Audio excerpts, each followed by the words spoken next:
It's Too Many Men on the Mic, presented by Netfront LLC. Now here's Coach Drew and Coach Jared.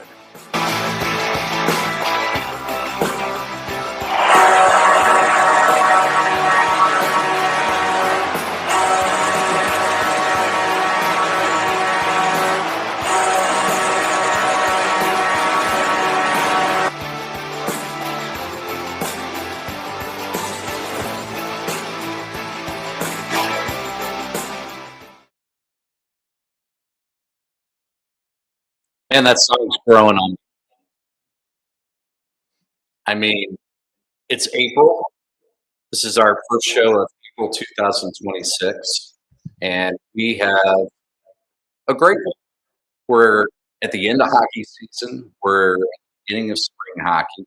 It's a perfect time to talk about coaching, player development, being a good parent, all the things that go into hockey. And we got a good guest today. Yeah, we're joined by Matt Dumouchelle. A little bit of a different take than what we normally do. Obviously, we're talking a lot to coaches and players and sometimes parents. Matt actually fits a lot of those roles, but has a unique spot in youth hockey and hockey in general. Is he's a writer for coaches site, which is a great resource for coaches out there. We're both members of it. We're kind of dipping our toes and trying to learn from other coaches through that site. He also works hand in hand with many organizations, not just in North America, because he is based out of Canada. He's a Canuck. Yes, but also overseas. And I think there's a great opportunity for us to learn some things, get some insight from Matt, some of the relationships he has. So let's go ahead and bring him on. And, ladies and gentlemen, Matt Dumouchelle. Hey, guys. Thanks a lot for having me. What's up, Matt? Great to be here. Love the Red Wings flag behind you guys. All good over here. You can say something nice about the Blues at any point during this broadcast. I used to work in Owen Sound, Ontario. I worked there at the radio station there for almost 3.5 years, and Jordan Binnington was the goaltender at the time that we were up there, or I guess it would have been a little bit afterwards. I did some radio play-by-play and stuff with them. So got to know Binner a little bit as a junior and always enjoyed watching the fiery side of Jordan as a junior goalie. It hasn't left him anytime soon. Well, he's certainly authentic. Yeah, Binner definitely in this town has ingratiated himself, and most of Canada, especially with the Four Nations. Although I think most of Canada would like a repeat or redo on February 26th. That was a great day for hockey in general, and I think that's going to be one of those days that we talk about and remember for a long time, good or bad. I was in Florida at the time visiting my parents with my kids, and my little guy and I had a great plan. We were going to go down by the pool and sing the Canadian national anthem after we won in front of all the Floridians, and we ended up staying inside that day. It was a little too bad. Well, Matt, I'm confident that there's no shortage of topics that we're going to be able to talk about. The challenge will be how we can compress this into an hour time frame. Right. But why don't we start let's talk about the coaches site. Let's talk about why you started it, why it's been something that has been a passion of ours. So some of our listeners might not know about it. Some of our coaches might not know about it. So why don't you put the pitch out there and tell our audience a little bit about it? Yeah, so I mean, the coachessite.com, if you haven't had a chance to go to it as a coach, truly is the premier website for coaches in hockey, but in all kinds of different sports as well. There's a lot of X and O drills on the site, but there's also a lot of leadership stuff. There's a lot of interaction between coaches in group chats or posts that get shared. It's really become a one-stop shop for for anything to do with hockey, and they're excited about expanding that and working with different sports and different coaches and all of that in the future. My piece of the puzzle was essentially they have a podcast there as well. Not to plug a podcast on a podcast, but they're called the Glass and Out podcast, and Aaron Wilbur, who's the founder of the Coaches site, hosts that, and he gets some outstanding guests from all levels of hockey and experience and coaches and such on the show. So I have a background in media. I've worked in radio for about 10 years, loved the show. And so I had sent him an email just kind of out of the blue and asked, like, has anybody ever interviewed you on the show?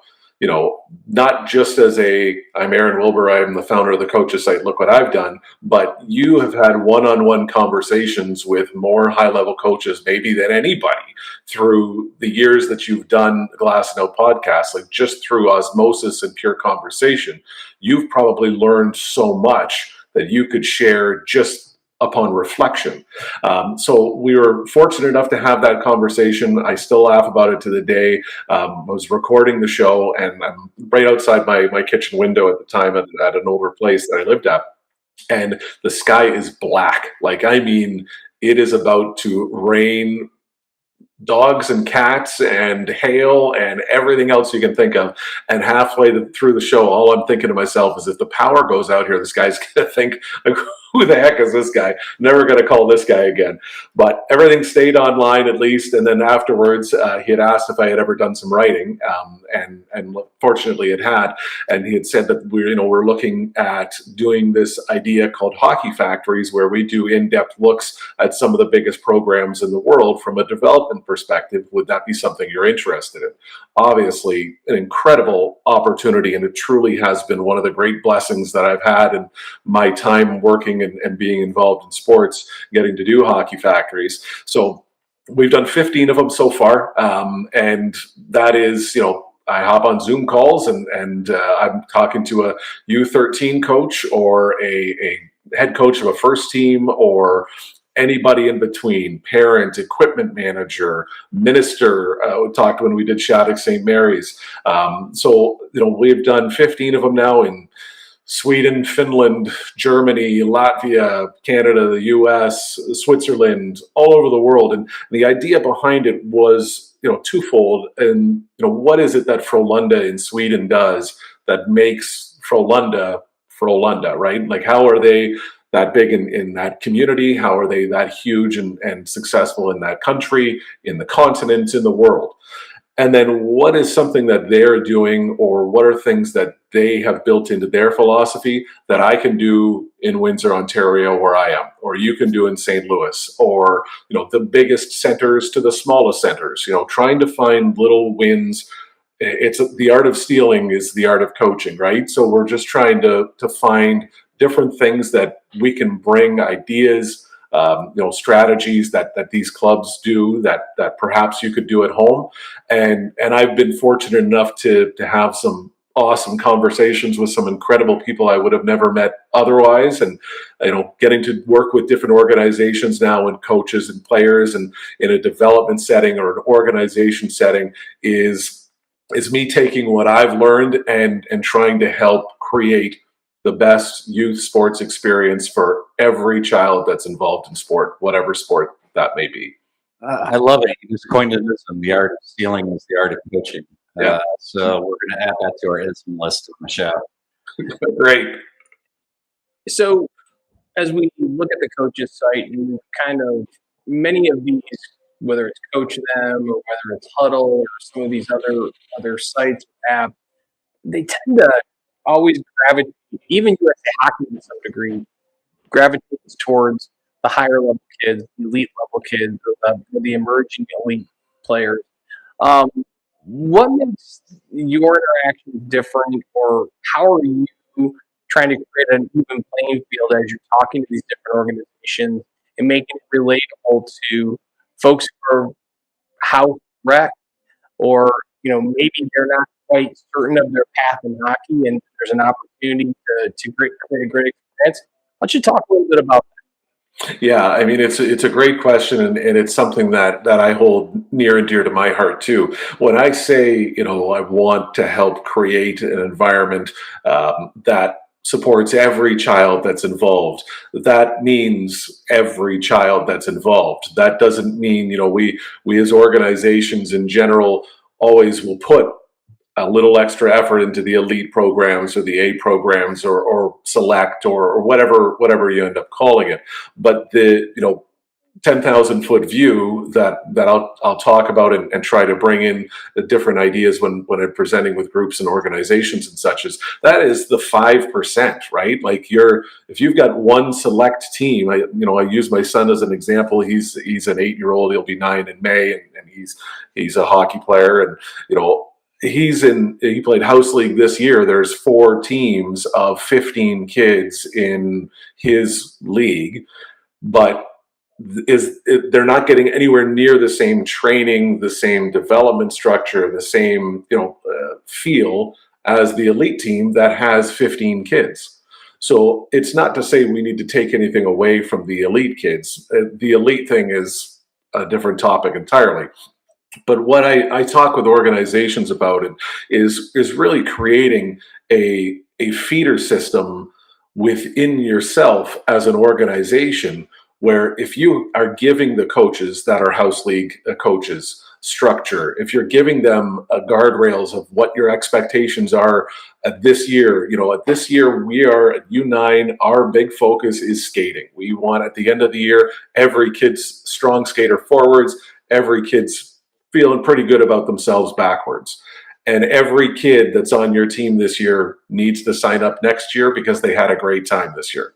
If we've given that U9 coach that guardrail, he can use his creativity to teach them skating. And we don't have coaches that just come out of the stands that have never experienced hockey or anything like that for the most part. So how are we helping them? Because end of the day, if we're focused on that coach, we're going to help develop more players, which end of the day, just through numbers in general, if you start with 15 kids at U9 select, it's not going to be the same 15 kids at U18. So are you pulling from your organization? Are you bringing in other people that are taking spots for kids that are within your house league program? How does this all look under the umbrella of the organization as opposed to U10 select or U13 AAA, or whatever that looks like? And I think the triangles you talk about that, right, where we're referencing a club and the support an association has for its coaches, which then helps translate over into parent expectations, right? Yeah, absolutely. I talk a lot about things in triangles in presentations when I work with teams. I look at there's 2 different triangles that are attached together. There's the big triangle at the top is the organization, the coaches, and the parents. Like they all have to be working together and be on the same page and be clear with expectations on all 3 sides. If one of those sides falls, the whole triangle falls. Underneath that is the coach, player, parent conversation or triangle. If those 3 aren't on the same page, if those don't understand expectations from each side, and this is being a give and take kind of relationship that you're building, that triangle falls. The one from the top is going to fall. The whole thing collapses. And we joke about it, but I mean, you could have a Connor McDavid, you could have an Austin Matthews, you could have a John Tortorella or a Scotty Bowman coaching. It's not going to matter if the organization, the coaches, and the parents aren't on the same page, and then the coach, the player, and the parent aren't on the same page. Because one thing that we do generally, and I say that generally speaking, within an organization, we tend to select a coach and we're giving them the keys to the Lamborghini and telling them good luck. Where are we as an organization are responsible for that coach and putting him in the situation that we're in? Where in a perfect world, in a perfect organization, I think, or not to say that exists, but what that looks like is the organization is given that coach guardrails, goals. This is what we're expecting of you to deliver this year. At the end of the year, when we evaluate you, this is what we're going to be evaluating you on. The parent then gets involved in that conversation with the coaches at the beginning of the year meeting or whatever that looks like. This year, our mandate is ABC. We win 10-1, we lose 10-1. We're going to talk about how we played with possession of the puck, because that's the emphasis that we're having this year. Now everybody understands what that looks like. We're not talking in generalities or cliches like hockey IQ or, everybody's going to play if they put in their best effort, because parents by default are going to translate that to the benefit of their own child. And that's nothing wrong on parents. That's being a good parent. Okay, all this coach is looking for is for my kid to work hard and have a great hockey IQ. Well, he'll be on the first line in the power play by Christmas, and now but he's not now. And he is working hard, and and this is what coach said he had to do. And now we've created tension within the organization that didn't even have to be there, because we created it ourselves, right? It's man-made. We didn't communicate that across the board, get a clear understanding with everybody of what that looks like. And now we've created an internal problem that doesn't have to be there. All right, I'm gonna hop on into it because you put it out there. It's like feed the ball on. So, parents, you can create tension within a hockey organization. Just putting that out there. No way. I say we wrap it up right now, guys. It's not going to get any deeper than that. Yeah, if you can solve that problem.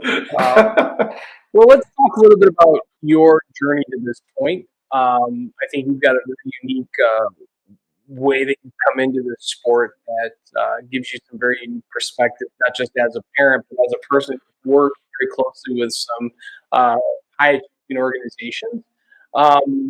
And then from that point, let's kind of work back to that.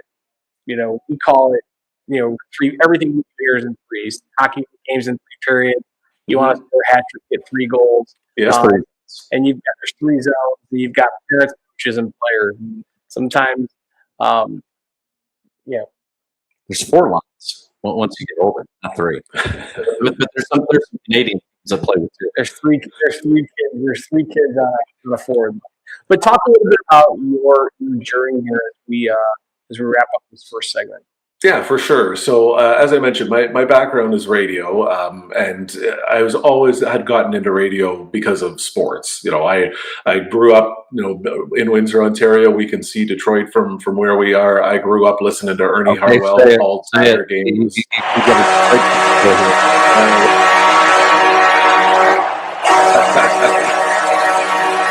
You're not doing so well. Well done, Matt.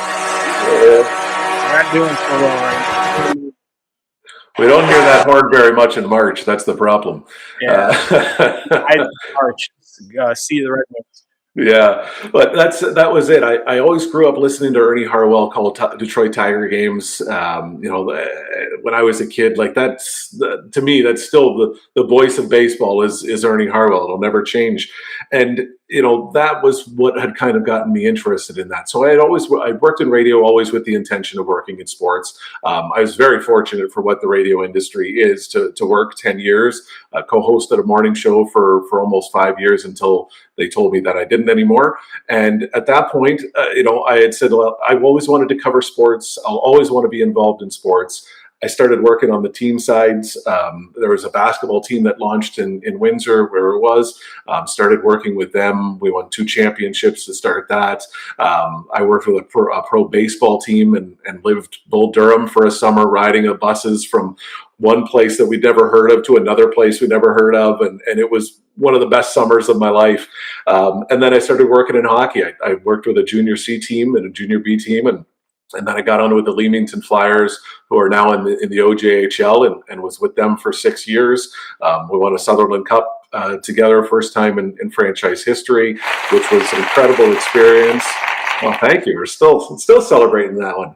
And now I get to do this with watching my kids enjoy sports. I've got a stepdaughter that loves basketball and soccer. My daughter is more into the theater and the arts and all that. So you see like the alignment and the cohesion amongst a theater group is no different than what we talk about with a hockey team. But she plays soccer and baseball. She's on the school basketball team. She made her first basket today. My little guy plays hockey, and so I get to enjoy that through them as well. And I sit on the board in Riverside with our minor hockey program here, and I get to do the writing from the coaches site. So I'll always be immersed in it somehow, and I feel like I've learned a lot about what makes good organizations good and bad organizations bad. And it's never, it comes down to not being about pointing fingers. It's not to say you're doing a bad job or this organization is doing a bad job. That's why I'm here. There's always ways to do something better. And the best coaches and the best programs and the best scientists and the best of the best at whatever they do never want to stop learning and never want to learn from how other people do it and see what's going on in the industry and that's what I'm hoping to provide with the clubs that I work with. Last minute of play in this period. Well, that's a great place to take a break, I think, and come back quick break as we unpack a lot of the things that you're doing on the coaches site, some of the great conversations you're having with coaches all around the world, and how we get this out to the masses and help many of those coaches, moms, dads, older brothers and sisters, and grandparents who are out there volunteering for the love of the game, help them get better. So if you've got some time, Matt, we're going to take a quick break, a few bills, and we'll be right back. Let's do it.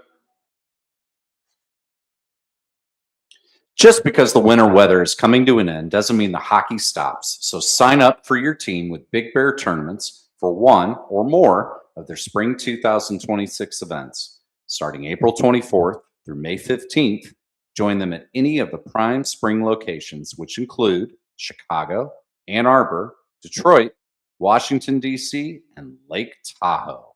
Exact dates and full details can be found at bigbeartournaments.com. As always, tell them Too Many Men on the Mic sent you to receive exclusive savings. That's bigbeartournaments.com, and tell them Too Many Men on the Mic sent you. Real quick before we jump back in, if you're enjoying Too Many Men on the Mic, hit like and subscribe. And subscribe on our YouTube channel. It's a quick click for you, but it helps us grow the show and keep bringing you great hockey conversations. You can also follow us on Instagram by scanning the QR code in the top right-hand corner of your screen if you're watching us on YouTube. And be sure to download, follow, and rate the podcast on Spotify, Apple, or wherever you get your podcast. Or go directly to our website, tooManyMenOnTheMic.com. That's the number 2. Those small things from you help us keep delivering new guests, downloadable coaching content, and more from the rink. All right, back to the show. We're back with Matt Dumouchelle from the coaching site, or the coaches site. And we ended the break talking a little bit about your history, what your passions were, how you got into, working and writing on the coaches site, and really helping to what really feels to me like an aggregation of best practices with hockey and youth hockey specifically around the world. Talk a little bit about the deliverables and what you're hoping to deliver to organizations, whether it's a junior team like Leamington that you worked for, or whether it's a youth hockey organization like maybe the St. Louis Rockets here in St. Louis. Talk a little bit about that and what those deliverables are, and we'll see where the convo goes from there. Yeah, for sure. I think we've kind of touched on a couple of key things in that for sure. When we look at Hockey Factories, the articles that I've done for the coaches site, again, I said we've done 15 so far, and they each kind of take on a life of their own or a different type of story or angle. But there's a lot of key things in there that are repeated over and over again. And, communication is obviously part of that. And I think to me, organizations in general are not run by bad people. The people that are in it don't want to do harm or ruin the reputation of the organization. I think what happens is it's not taking the time to look internally and look at your systems and look at the way that your philosophy is built out and having that second set of eyes is a line that's used quite a bit in that kind of sense. To come in and say, hey, when there's a question about this, how is it handled? Or when you have a situation like this, who is that parent or who is that coach going to talk to? Finding a lot of, I don't think there's big mistakes that a lot of organizations are doing. I think it's just little things that as they ignore or focus on something else, different parts of the organization drift. So I think what the most important part of that is there are ways to do this, to bring groups back together, to bring coaches, make sure the organization is aligned. Take that mantra that everybody has on their website that talks about wanting to develop great people and serving the community and all those things. What are ways that we're living that? Or maybe we're not living that right now. Maybe there's something else that we as a group do really, really well that's valuable, that we can highlight. Maybe we are always out in the community. Okay, why are we using our social media more to show us out in the community and show what you're able to be a part of if you were to join a certain organization. The alignment to me has always been the biggest thing within any group that I've talked to or that I've seen and interacted with, good and bad. If you're not all aligned, if you're not clear on your goals and ambitions over a course of a year, that's when the filters come in. That's when the noise comes in. And end of the day, we end up always transferring or defaulting back to winning. So now that we don't have a benchmark for our year because our organization is kind of just given me this team and I don't know what the U13s are doing and I don't know what the U11s are doing, but me at U12, I've got this team, and it's very easy for coaches to put themselves in a silo and be more concerned about the practice the next day or the tournament next weekend instead of, if this child stays with our organization for their entire time that they can play youth hockey, I'm 10% of that kid's coach's connection or interaction within this organization. So maybe I'm not the best at stick handling, but I can teach you how to use your edges and I can teach you how to do this. Now we're adding pieces to the puzzle, right? Because we have a lot more time than we make it seem like we do to kids or try to convince to parents or whatever that is. So to me, that getting everybody on the same page in the same room, asking the same questions over and over again and dissecting that is not something that I think most organizations know how to do, number one, or are able to find somebody that can facilitate that. And at the end of it, when you say, okay, this is what we are, now we've got a direction to go in together. Yeah, and all that that's great. I love, as you were talking, I was thinking about where I wanted to go next, and where I wanted to go next is, you mentioned it, the associations maybe don't have a playbook. They don't know where to start.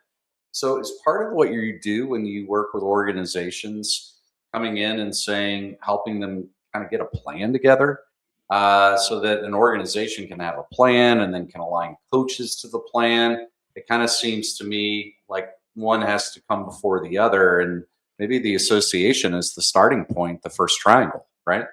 Exactly, and I think it's funny when we break things down into those different types of levels, like you're talking about.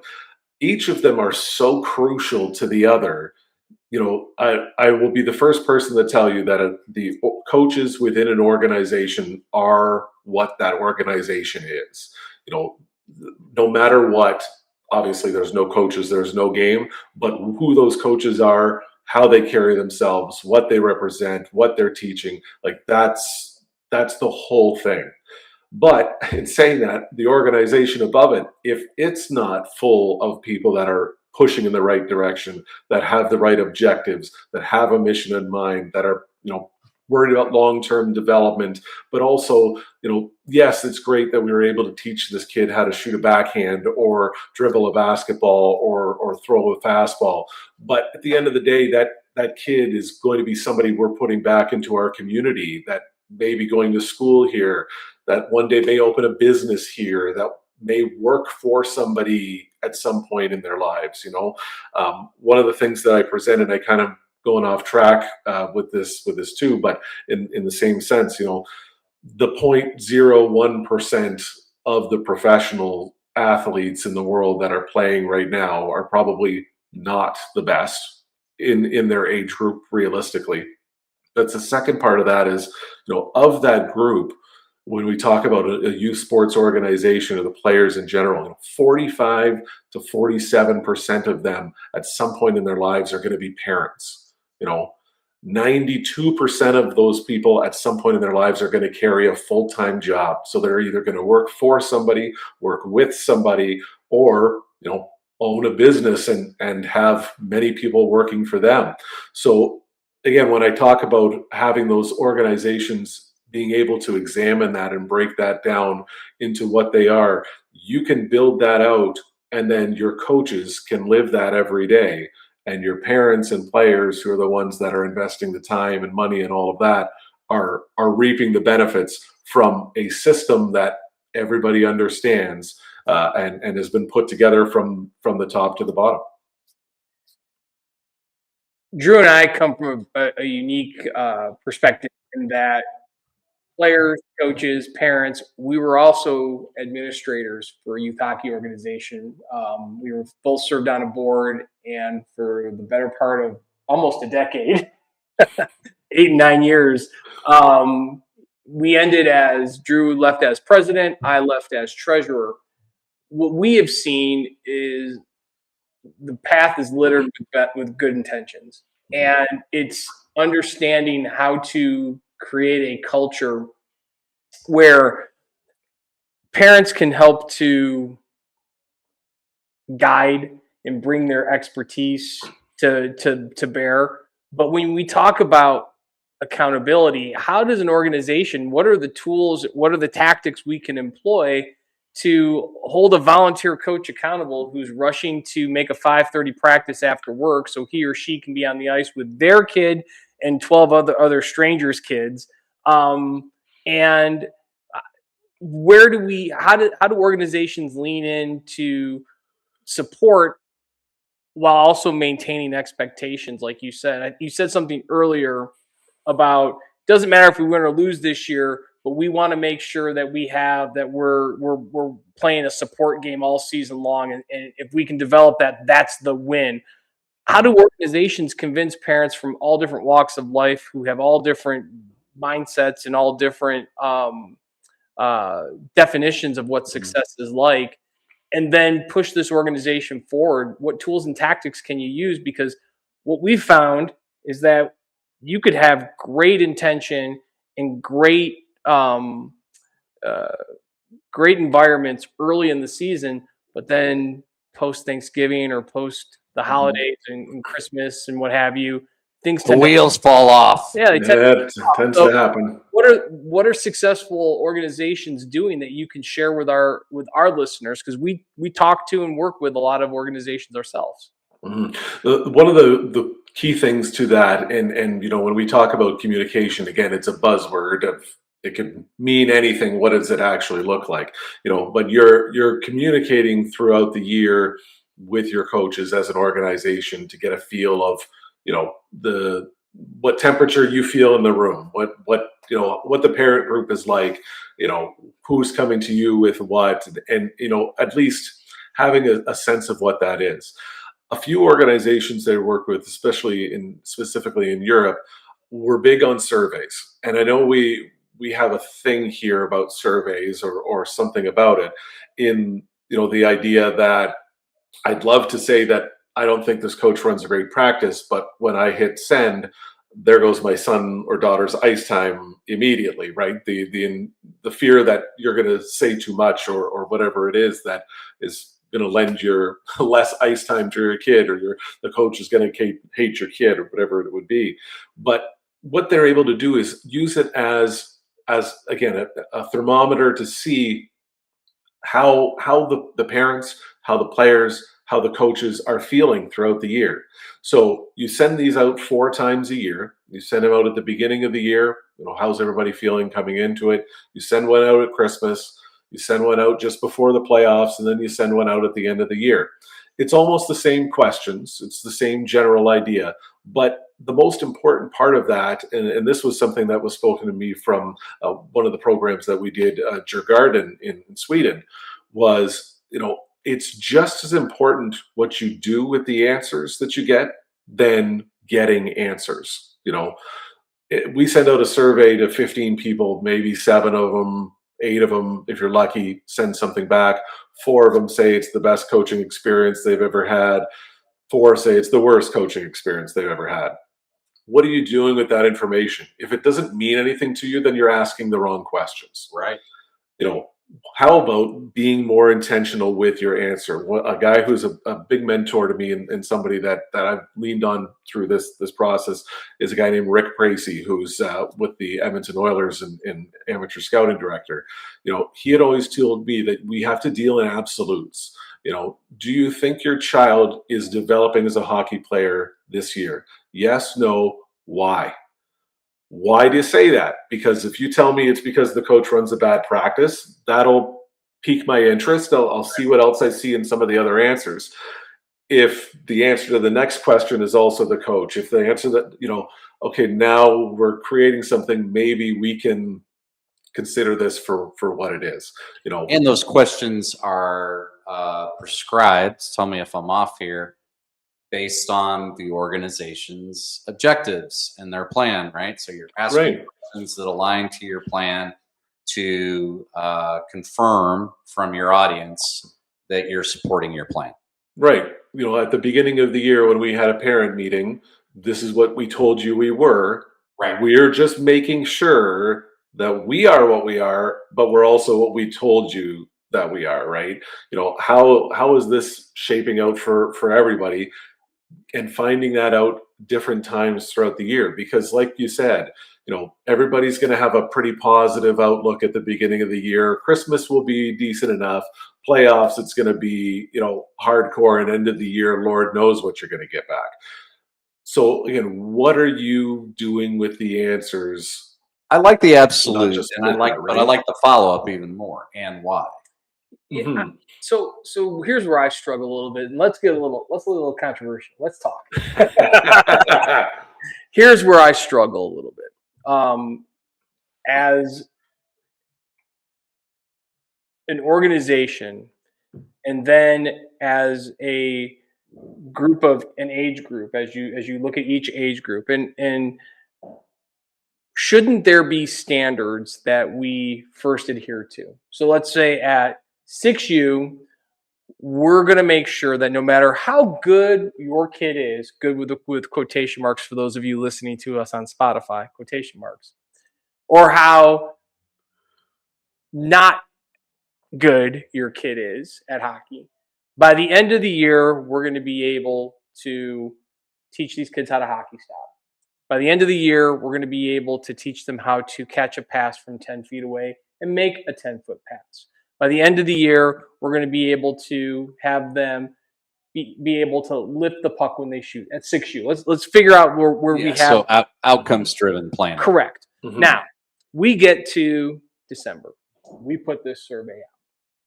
And little Johnny or little Julie's. It's always little Johnny. Little Johnny or little Julie's mom and dad are like, well, you said at the beginning of the year that my kid would be able to do 8. It's only December. It's only December. And your kid doesn't come to practice every week. And, so this is where you have to have like this, it's a 50-50 proposition. Actually, it's a 33-33, and then I'll call it 34 proposition. 33% is the parent, 33% is the coach, and 34% is the player. Mm-hmm. So that's 100. Math's undefeated. So I think that as much as you have these surveys, and ultimately, look, the parents in hockey are the kids are you can call them the customers in some degree, because they are. They are. But you have to, like, if you say, hey, I was expecting this outcome, and it's like, well, let's take a look let's do a reverse survey here. And, coaches, how are you rating your kids, or how are you, what's that environment like? I think it's very difficult for us to And this is where we've fallen to, you know, you get into these situations where, and we've lived it, my kid's not progressing at the level that he or she should. Well, what is your definition of that progress? Mm-hmm. Where are you getting that expectation from? And so don't you think that the organizations, and there's these great things out there called USA Hockey and Hockey Canada and the Swedish Federation and the Finnish Hockey Mm-hmm. Association that have developed these standards, shouldn't we be starting there first and then be allowing the kids to either stretch it, meet it, or recognize that maybe there's a disconnect? I mean, how do you do that? Because that to me has always been the most frustrating thing, is you have expectations that maybe aren't aligned. You have organizations that don't set standards, and then you don't have a clear path for the coaches. So where does that? How do organizations fix that? Yeah, I think one of the things that I've heard and kind of developed when I'm working with coaches or organizations that really works is what I refer to as a pre-mortem. So this is August, end of August, your board is together, everything's about to start turning around, and off we go. Mm-hmm. Stop at that point. What are the 3 things that are most likely to happen that are going to get in our way? Because like you kind of said, and kind of got into that, right? Great question. So you could constantly kind of build off of that, or not have any of those certain expectations, whether it's throughout the year or at the end of the year or middle of the year or whatever that looks like. But in that progression, what do I expect is going to go wrong this year? Well, we're probably going to have an issue with parent about this or that. Again, we're getting into asking why and dissecting things. Well, why are we going to have an issue with this parent group? This coaches that have been there before. Okay, what were their complaints then? Why were they a problem last year? Okay, they weren't communicated with. We didn't do a clear job as an organization to say at the end of the year, these are the standards and this is what it's going to be. But checking that on a regular basis throughout the year is going to see if we're getting there, if we're dropping down, what's the feeling here and there, and if that's something spread within the organization, we take that back, and next year we try to do it better and improve it for the next group of kids, right? I think organizations will speed things up if we've got a problem here, we also have a problem here, here. Instead of jumping in all kinds of different directions and trying to solve all the fires at once, what are the 3 things that are most likely to go wrong this year? And then just walk it back. Keep asking why, because somewhere in there is going to be something you can change, and it's not going to be grand. It's going to be an adjustment of how we explain something or how we define something or whatever that is. But you walk that all the way back. You haven't solved the problem you were worried about. You've solved problems along the way again. Last minute of play in this period. Matt, there's a great called the Y store. You're making me think of it with your Y. We'll talk a little bit about how we not only coach hockey, talk hockey, administer hockey, play hockey. We also have a band. So, that's another story. It's great. I want to continue this conversation. I think it's fascinating to me how the questions of what could go wrong, and that's this pre-mortem aspect. I think that's something that is that probably a lot of clubs don't do enough of. We've got to pay another bill. So if you've got a couple minutes here to sit tight with us, we'll be right back, and we'll finish up here with Matt Dumouchelle of the Coaches Site. Well, that segment of Too Many Men on the Mic was brought to you by 5B Designs. St. Louis hockey families and business leaders, if you need custom gear that stands out and stands for something, it's time to meet 5B Designs. Founded by Shannon Brahini, a proud St. Louis mom and entrepreneur, 5B Designs is a woman-owned small business that brings purpose to custom apparel. Whether you're suiting up your youth or high school hockey team or leveling up your company's branded swag, 5B delivers top-notch quality with a personal touch. You need a team store? No problem. Corporate polos or event giveaways, they've got you covered. 5B makes it easy with fast turnaround, flexible service, and designs your players or employees will love to wear. Check them out at stores.inksoft.com/5B designs. That's the word 5. And if you are watching on our YouTube feed, go ahead and scan the QR code on the top right corner of your screen and see what great gear and great service looks like. We're back here with Matt Dumouchelle. Matt is with the Coaches Site. That's www.thecoachessite.com. Matt, as we were sitting here on break, I was thinking about a challenge that I think we both encountered, and I'm sure you probably encountered it too, where you've got a youth hockey association that has volunteers. Maybe some of them have a hockey background. Many of them may not have. And let's say you're an association that's large enough to have a hockey director, somebody who's played the game, that's grown up. I can imagine you probably encountered this. We have, where you've got a board that's saying, this is our plan, this is what we want to do. You've got a coaching director that may say, yeah, I hear you, but maybe I'm not listening, and really I'm focused on some of the hockey things that are there. Or that I know, and I'll listen to the board. But talk through some of the challenges of that, because that is a challenge I think we've encountered between volunteers and then people with hockey backgrounds that are in hockey director leadership positions. Yeah, for sure. And you've hit on a great point, and probably an entire episode on its own, when you get to not just even motivating, I guess, some volunteers or coaches or, board members that have been there for a while, that have been kind of running through the motions, and it's kind of turned into what it is. Again, you can't put a finger on that problem, and that is not one conversation away from being sorted out.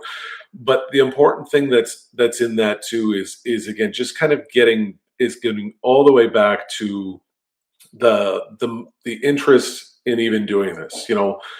At this day and age, we've got so many things to distract us, and so many other things to do, or so many other things that we think we should be doing. You've been a board member here for 20 years. What has kept you engaged and interested in doing this? If you can have those conversations to see even where they're coming from, like the commonality that we work through in any youth organization, group organization, whatever that looks like, is the most, I guess, beneficial recipient of what an organization that's run properly looks like. And it's creating the best youth sports experience for all the kids that are involved, right? We got into hockey as kids. We want to be hockey directors because we want to give back, or we want to share what we've learned. We want to help the kids. Why do you spend so much time here? The volunteers been coming there for 40 years. They just love seeing the kids running around in the hallway, or whatever that looks like, right? At some point, it's all going to connect back to the idea of either giving back or helping the youth and giving them an opportunity to play a sport or do an activity. There's a source back there, and you try not to get too Dr. Phil about it, but there's a way to bring that back to why we're all involved in the first place, and walk that through afterwards. Yeah, what I'm hearing you say in so many ways is don't lose sight of why we're all here. And if you've got a coaching director, they may have their intentions, which is to share some of their hockey knowledge, but realize that other people that are part of your community also are there for a good reason. And they may not be aligned to having on-ice skills to be able to coach. So how can we work together to come up with a plan? Right. Everybody going into that picture and saying, being honest with themselves as the volunteers, listen, I don't understand hockey the way you understand hockey. You do hockey and I'll take care of registration or whatever that looks like. but that commonality ends up creating that area or that space for the kids to enjoy. You can always bring it back to a memory or something like that drove you to that sport or that connection. And again, this isn't like a sitting around the campfire kumbaya kind of moment, but you're doing this to give back to whatever community it is. Let's do the best job we can together, so that that kid that doesn't end up needing to use the power play in life that you designed so well needs it to be a good leader at home, or a good leader when they go to university, or whatever that looks like. Let's create that experience for the kid that they'll always come back and remember the time they played youth sports in St. Louis. So anybody that didn't listen to the first part of our podcast knows Matt is definitely from Canada now, because he said university and not college. I haven't said A once. I've been very careful. I think I've actually said it a couple times more than he has. So these youth hockey organizations specifically across the country are becoming more business-like. I mean, let's face it. They are taking in revenue to register and pay for ice and provide facilities and coaching, in some areas in excess of $1 million to $2 million a year. A lot of organizations are building facilities, whether it's rinks, whether it's off-ice facilities. They're working together with municipalities. And so what is the level of, parents are going to come and go. Volunteers are going to come and go for the most part as their kids go through. They could move. Their kids may decide next year they don't want to play the sport anymore. So in order to maintain a level of consistency, when I say success, what I mean is an environment where the kids are excited to come back and play the next year, because that has to be the ultimate goal. What should organizations be doing? We see some organizations hiring administrators or executive directors to go along with people who are coaching. It's become, I don't want to say the word business, but it's become very business-like in a lot of the day-to-day responsibilities. How do you maintain, as an organization, a successful, through line to keep that culture going, and at the same time not lose sight of what's most important? Right. I mean, that's a great question and a great scenario. And again, when you're talking about a mission statement, back to that one. if you're talking about a mission statement as an organization, what does that truly mean? What does that look like? And we talked earlier. You talk about things in threes. What does that look like if we were to say, we are community minded? Well, in three ways, how do you describe community minded? What does that mean? How are we able to dial that back to end up being, three words, three phrases, however you want that to look? This is what we stand for: family, fun, competition. Whatever you want to pick, three random words. You use that as your North Star. You use that as, when we're making a decision as a board or as a coaching director, is this in line with those three things? It's not what's more popular. It's not who's going to benefit from this and that. It's, are we walking the line when we said these are our three things? Is this what we're doing because of the three things that we're working through? And it happens, and it takes some time to develop, but you start to see that. In Ontario, we just introduced open borders for the first time. So, it doesn't have to be my neighborhood youth program. I can go wherever I want. All the stories that you can imagine are true. There's probably multiple examples of it happening in the GTA or some of the bigger centers all the time. But at the end of the day, we've turned this into this is better for the player. The player can go wherever they want. The parent can go wherever they want. And we're not spending enough time looking at this as an organization, saying this is the moment that we get to say we stand for A, B, and C. If you're going to enroll your kid in our organization, these are the 3 things that we will guarantee will happen throughout your entire experience here. And then you're using that as the decision maker when you're looking to make big decisions, smaller decisions. Is that in line with those 3? Because end of the day, like you said, when the hockey players come and go, the parents come and go, the board members come and go, have we upheld our part of the agreement to stand for the 3 things that we say we stand for? Well, it's interesting you bring up the open borders, and when you talk about Sweden, for instance, it's the exact opposite. Mm-hmm. No matter what your child exhibits on the ice, from the time they're 6 till the time they're 12, they're playing with the same kids. Right. There is, and it allows them to develop that sense of community. Granted, their population is a little bit different than certainly the United States and also Canada. But I liked what you said there, and what we see a lot of, especially as we've gotten to a point where some of the kids we've coached have ended their youth hockey journey, and they're either playing junior or college, or maybe they're deciding to come back and help coach. I think building that community and then building a pipeline of future coaches who want to be, maybe they're not going to be a part of the organization they grew up with because of where they live, but they want to get into coaching. I had 2 former players reach out to me and ask about figuring out if we could find a place for them to coach this summer. Mm-hmm. Now, yes, they needed gas money, but there's other ways they could do that. I think they enjoy, so it's interesting. I'd love to peel back that onion a little bit, but I think we'd definitely be here for another episode or part 2.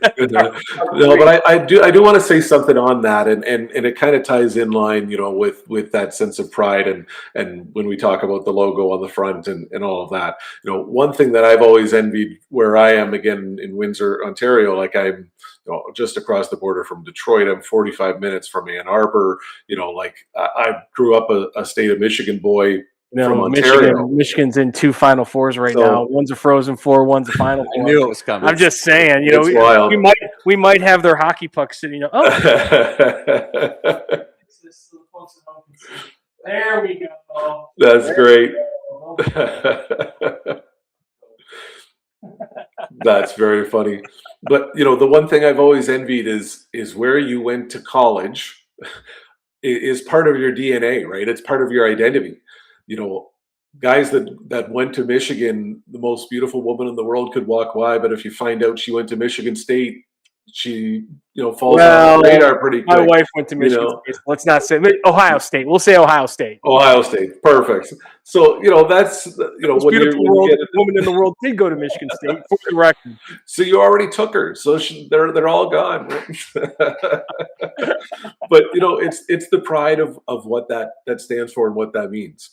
An organization in Europe, countless ones. I'm talking Frölunda in Sweden, Jokerit in Finland.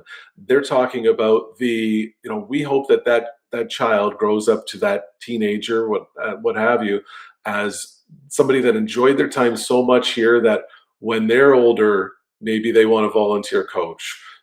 When they're a parent, they would want their child to go through this program. Maybe they end up owning a business, so they sponsor the team or they buy season tickets to the first team. It becomes part of the DNA of how that kid grew up. I think one thing that we underestimate sometimes, which is hard to believe because of being coaches and living that all the time. The kids that you guys are involved with outside of their parents, maybe their teacher, are probably the most influential people that child is around at some of their most important ages. So, it doesn't matter, again, where you came from or what your background is from a hockey relation standpoint. It's getting down to that part where, we're creating an experience that we hope a 6-year-old, a 9-year-old, whatever that is, remembers until they're 60, until they're 90, and talk so highly about the time that they spent there. I love it. Matt, thanks so much for spending time with us tonight. I have no doubt we could do part 2, part 3, part 10. And between the 2 of you guys, you can cover all of the state of Michigan and the surrounding areas. Perfect. I know the 401 and 402 very, very well. Yeah. From Wapu Island and Campbell Street down to Olette. Oh, so you saw everything then. And everything in between. London. London is one of the coolest towns you can ever go to. The Armory. Yeah. What was it? Crazy Joe's. Do I need to leave? No, come with us. It'll be great. We'll show you around. Matt, thanks so much for joining us. If you guys, for those of you listening, you want to check it out, thecoachessite.com. Great resource. Look up Matt Dumouchelle, read his articles, listen to his podcast. Matt, we'd love to have you on again. And thanks for spending time with us tonight. Anytime, guys. Thanks again for having me. Thanks, Matt. Wow, digging deep into the Michigan and Canadian catalog. I tell you, I knew you could do it. You just had a partner in crime this week. It could have gotten really bad. It could have gone. We could have been talking about poutine. Could have been talking about what Don Cherries and Galaxy. Galaxy was the off. Galaxy was kind of the off the beaten path place that if you had Canadian friends and if they happened to be female, they would say, "Hey, why don't you come over on a Wednesday instead of a Thursday or Friday, and we'll take you to a real bar." So, did you ever have a Canadian girlfriend? I told a lot of people I did. He thought she was. I had. There were instances where there were repeat visits, Yes. but And it sounded better if she was Canadian. it was a lot easier to get over the border back then. Nowadays you need to have a passport or a passport card, but back in the 90s, it was a lot easier to go back and forth. And so, in fact, I had relatives that lived in Canada. My grandmother used to take us over to see Aunt Stephanie and all that stuff. And so, There you go. but yeah, just a great conversation. We talked about when we started this podcast about focusing on the positive, focusing on the 95% when it comes to talent and what hockey really means on a youth basis. And we talked about focusing on the positive aspects, not the crazy TikToks and Instagrams and Facebook posts. And I think Matt and the Coaches Site have a great opportunity to kind of mirror that mission as well and aggregate best practices and really at the end of the day, creating a safe environment and an environment where the kids and parents want to come back. Yeah, and the triangle is a good analogy. It's a good way to think about it. You can call it triangles, you can call it threes, you can call whatever ism that you want to create. But there are three legs to success, and it's the organization, and it's coaches, and it's parents working together. Yep, and you love it in peace and harmony, and so we're going to stay focused on achieving peace and harmony. Peace and love, Ringo Starr. So it's been a week, it's been a minute since we were last together. Yeah. A lot has happened as far as the hockey world is concerned. My older son's team, we made the trip out to Westchester, Pennsylvania, and it was a season to celebrate. Winning a regular season championship, a playoff championship for the Central States, the state championship to go to nationals. Came up a little short. Obviously, there was some heartbreak because a lot of these kids are ending their journey, but I had a chance to witness a group of kids and a group of parents led by a great coach, frankly. And it was a drama-free year, and the kids didn't want to leave. Parents were debating, and do we try to get a flight out? Do we try to get home early? The kids said, nope, we're staying. Nice. And it was one of the best. It was really a great bookend to a phenomenal season. And for me, an awesome time to spend with my son as he ends his youth hockey career. And congratulations, you've run the gauntlet. You've gone the whole journey through 18U. I wish my weekend story was as good as yours. I was doing spring house projects. So you win. You win. Yeah, it's great though. You get home on a Saturday, I told my wife, we got home at like 1:00, so there's plenty of Saturday left. And I go, man, we got up at 5:30 in the morning, and and we're just gonna relax. And of course, the honey-do list now carries over to this weekend. Exactly. So great time though in the spring here in St. Louis. Specifically, we've got spring hockey in full full spring, I guess. Is that the right way to say it? Yeah, we got B team, we got B prep team, for high prep school. team. We got kids at club level that are having the opportunity maybe to look at things like open district for the first time. Yep. Or maybe thinking about how they develop this year and what that means and what kind of player they want to be next fall and what they want to work on this spring to get there. So great time to reflect. I wish it could be a great time to get out of spring house projects, but no such luck. No such such luck. luck.